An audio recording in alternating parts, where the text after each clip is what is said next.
త్వరగా ఔట్ అవ్వడము, యోని దగ్గర అంగం తీసుకెళ్ళగానే వీర్యం వెళ్ళిపోవడము, ఈ ప్రశ్నలు చాలా మందికున్నాయి. వీర్యం ఏదైతే ఉంటుందో అది ఎప్పుడైతే పల్చగా అయిపోతుందో అప్పుడది ఫ్లో అయిపోతుంది. తొందరగా వెళ్ళిపోతుంది. ఇంకా సెన్సిటివ్ పెనిస్, ఇంకా దాంట్లో హార్మోనల్ చేంజెస్ ఇవన్నీ చాలా ఉంటాయండి. ఈరోజు మనం డిస్కస్ చేద్దాము. ప్రీ మ్యాచ్యూర్ ఎజాక్యులేషన్ దాన్ని పీఎంఈ అని అంటారు. PME pre mature ejaculation. అలాగే ర్యాపిడ్ ఎజాక్యులేషన్. దీనిని ర్యాపిడ్ ఎజాక్యులేషన్ కూడా అని చెప్తారు.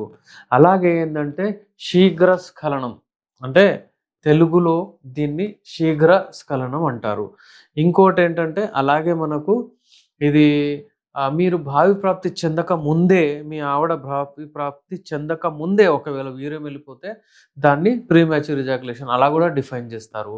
ఇంకోటి ఏంటంటే ఒక 3 మినిట్స్ లోపల 3 నిమిషాల ముందు ఒకవేళ మీ వీర్యం వెళ్ళిపోయిందనుకోండి. 3 నిమిషాలంటే ఎక్కడి నుంచి? మీ అంగం ఎప్పుడైతే అంటే అది ఎప్పుడైతే యోనిలో ప్రవేశిస్తుందో అప్పటినుంచి మీ టైమింగ్ స్టార్ట్ అయితది. అప్పటినుంచి మీ టైమింగ్ స్టార్ట్ అవుతుంది. అది మినిమమ్ అంటే కూడా 3 నిమిషాలు ఉండాలే. అప్పుడప్పుడు చాలామంది ఏమన్నారంటే ఇంతకుముందు 1 నిమిషంలో కూడా ఒకవేళ ఎళ్ళిపోతే ప్రీమెచ్యూర్ ఎజాక్యులేషన్ చెప్పారు. అలా ఇంక్రీజ్ చేస్తూ ఇప్పుడు 3 నిమిషాలు అంటున్నారు. అయితే ఇంకా ఏందంటే డెఫినిషన్ ఒకటేంటంటే మీరు మీ ఆవిడ భావిప్రాప్తి చెందే వరకు మీ వీర్యం వెళ్ళకూడదంటారు. అలాంటివి కూడా డెఫినిషన్స్ ఉన్నాయి. అందుకే ఏంటంటే ఇప్పుడు మీరు 3 మినిట్స్ కాకుండా అట్‌లీస్ట్ 1 మినిట్ అన్నా అట్‌లీస్ట్ మీరు 20 స్ట్రోక్స్ 20 స్ట్రోక్స్ అన్నమాట. స్ట్రోక్స్ అంటే మీరు మీ అంగంని ఎప్పుడైతే యోనిలో ప్రవేశిస్తారో అప్పుడు మీరు 20 స్ట్రోక్స్ ఇలా కొట్టగలగాలి. అయితే మీకు శీఘ్రస్ఖలనం లేదు. అది ఉండాలి అట్‌లీస్ట్. ఇంకోటేంటంటే ఈ ప్రీమెచ్యూర్ ఎజాక్యులేషన్ ఎందుకొస్తది? ఇప్పుడు ఇందులో ఏందంటే ఒకటి సైకలాజికల్ కాజ్ ఉంటుంది. సైకాలజికల్ కాజ్ అంటారు దీన్ని. ఇంకోటేమో పాథాలజికల్ అన్నమాట. ఏదైనా మీకు ఒకవేళ ప్రాబ్లమ్స్ ఉంటాయి. ఇదేంటంటే సైకలాజికల్. ఫర్ ఎగ్జాంపుల్ మీరు ఎవరితోనైనా ఆహ్, కలిసారు. తొందరగా అయిపోయింది. ఏదో స్ట్రెస్ ఉండే, ఏదో పని ఉండే, ఏదో ఆఫీస్‌కెళ్ళేదుండే, క్విక్ పర్ఫార్మ్ చేయలేరు మీరు. టెన్షన్ ఉండే, ఎవరు చూస్తారన్న టెన్షన్ మీకు. అది ఆ స్థితిలో మీరు కలచడానికెళ్లారు, తొందరగా అయిపోయింది. ఇక మీకు నెక్స్ట్ టైమ్ పోయేటప్పుడు భయమైతది. మళ్ళీ అలాగనే అయితదా అన్నట్టుంటది.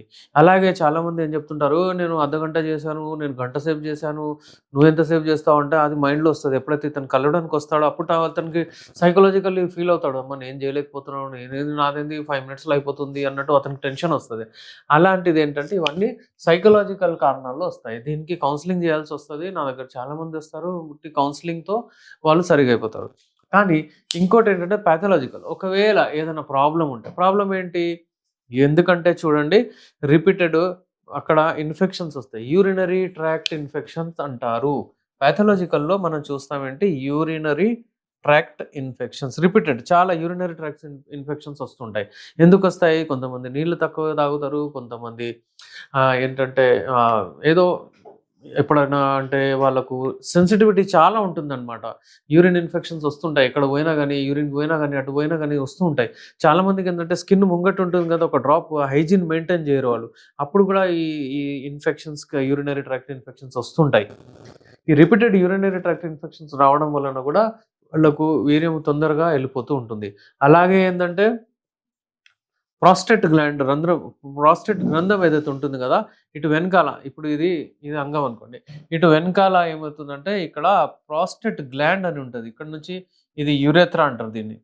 ఇక్కడ నుంచి వీర్యం వస్తుంది. ఇక్కడ నుంచి వీర్యం వస్తుంది. ఇట్లా పోతుందనమాట. అలాగే ఏందంటే ఇప్పుడు ఇది చక్కగా వీర్యం చూడండి ఇట్లా టెస్టికల్స్ నుంచి వీర్యం పోతది. అలాగే ఇటు నుంచి యూరిన్ వస్తది. యూరిన్ ఏదైతే మూత్రం ఏదైతే ఉంటుంది కదా! మూత్రము అంటే ఇక్కడ ఉంటుంది బ్లాడర్ అన్నమాట ఇది ఇట్లా. ఇక్కడ నుంచి బ్లాడర్ ఈ బ్లాడర్ నుంచి యూరిన్ కూడా పోతది. కానీ దీన్ని కంట్రోల్ చేసేది ఒకటి గ్లాండ్ ఉంటదన్నమాట ఇది. ప్రాస్టేట్ గ్లాండ్ అంటారు దీన్ని. Prostate gland.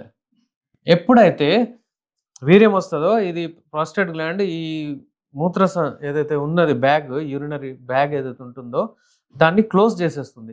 ఇక్కడ ఒట్టి వీర్యమే పోతుంది. ప్రాస్టెటిక్ ఫ్లూయిడ్ ఇది తీసి ఈ వీర్యాన్ని అంటే ఈ యూరెథ్రా నుంచి బయటికి తీసి యోనిలో నొక్కేస్తుందన్నమాట ఇది prostatic fluid. Seminal fluid, sperms ఇది ఇలా ఉంటుంది. అయితే ఇక్కడ ఈ ప్రాస్టేట్‌లో ఇన్ఫెక్షన్ వచ్చినా గాని మీకు అప్పుడప్పుడు ఏందంటే ఈ తొందరగా వీర్యం వెళ్ళిపోతూ ఉంటుంది. అలాగే మీకు కిడ్నీలో అంటే యునాని కాన్సెప్ట్ ఏంటంటే ఆహ్, జో జోఫ్ అంట. జోఫ్ అంటే, అంటే వీక్‌నెస్. ఎందులో జోఫే గుడద. గుడద అంటే కిడ్నీ. అలాగే జోఫే మసానా. మసానా అంటే బ్లాడర్. ఈ బ్లాడర్‌లో వీక్‌నెస్. అలాగే ఏందంటే ఈ ప్రాస్టేట్ గ్లాండ్‌లో ఇన్ఫెక్షన్ కావడం. అలాగే ఏంటంటే మనకు ఈ యూరెథ్రైటిస్ ఇక్కడ యూరెథ్రాలో ఇన్ఫెక్షన్ అవ్వడము. ఈ సెన్సిటివ్ పెనిస్ ఉండడం వలన ఇవన్నీ ప్రాబ్లమ్స్ వలన మీకు ప్రీమెచ్యూర్ ఎజాక్యులేషన్ రావచ్చు. ఈ ప్రీమెచ్యూర్ ఎజాక్యులేషన్ వచ్చిన వాళ్ళు వేడి వస్తువులు ఎక్కువ వాడకూడదు. వేడి వస్తువులు ఆపాలి. దీనికి ట్రీట్మెంట్‌కి ఒక ప్రిన్సిపల్ ఉంటుంది. ఆ ప్రిన్సిపల్ ఏంటంటే ముందు మనం చల్లటి మందు ఇస్తాము. ఇచ్చి మీ వీర్యాన్ని చిక్కగా చేసి దాన్ని మనము ఫస్ట్ ఏందంటే చల్లటివి ఇచ్చి మనం ఆపుతాము. దాని తర్వాత మళ్ళీ బలం కొరిస్తాము. దాని తర్వాత ఎరెక్షన్‌కి ఇస్తాము. ఇది స్టెప్ బై స్టెప్ మనం ఇలా వెళ్తామనమాట. అయితే ఎవరికైనా శీఘ్రస్ఖలనం అవుతూ ఉంటే, ఎవరికైనా ఇలాంటి ఇబ్బంది ఉంటే వాళ్ళు ట్రీట్మెంట్ చేయించుకోవాలి. లేకపోతే ఇది మళ్ళీ అంగస్తంభన వైఫల్యంలోకి పోతుంది. మళ్ళీ సైకలాజికల్ ఎరెక్టైల్ డిస్‌ఫంక్షన్‌కి పోతుందనమాట. అందుకనే మీరు శీఘ్రస్ఖలనం ఉంటే మా దగ్గర బెస్ట్ మెడిసిన్స్ ఉన్నాయి. యునాని మెడిసిన్స్, ఈ మెడిసిన్స్ హల్వా, టాబ్లెట్, క్యాప్సూల్ రూపంలో అన్నీ ఉంటాయి. 3-4 మంత్స్ రెగ్యులర్‌లీ మీరు వాడండి మెడిసిన్స్. షుగర్ ఉన్న వాళ్ళకి షుగర్ ఫ్రీ మెడిసిన్స్ ఇస్తాం మేము. ఏ హల్వా ఇచ్చినా అది తియ్యది ఉండదు. హల్వా అంటే ఇది తియ్యగుంటుంది కానీ మీకు అందులో షుగర్ ఉండదనమాట. అవి స్పెషల్ మెడిసిన్స్ ఉంటాయి. షుగర్ లేని వాళ్ళైతే మన దగ్గర రొటీన్‌గా వాడుతూనే ఉంటారు. డెఫినెట్‌లీ రెస్పాన్స్ వస్తది. మీకు స్క్రీన్ పైన మా నంబర్ ఉంది. పల్లెటూరులో ఉన్న వాళ్ళు కాల్ చేసి ఆన్‌లైన్ బుక్ చేయొచ్చు మెడిసిన్స్. ఎవరైతే విదేశాల్లో ఉన్నారో వాళ్ళు ఆన్‌లైన్ మెడిసిన్ తీసుకొచ్చి నాతోని మాట్లాడి. అనుకూలంగా ఉన్నవాళ్ళు ఇక్కడ దగ్గరున్న వాళ్ళు ఇక్కడొచ్చి మీరు నాతో కన్సల్ట్ అయ్యి మెడిసిన్స్ తీసుకోవచ్చు. Thank you.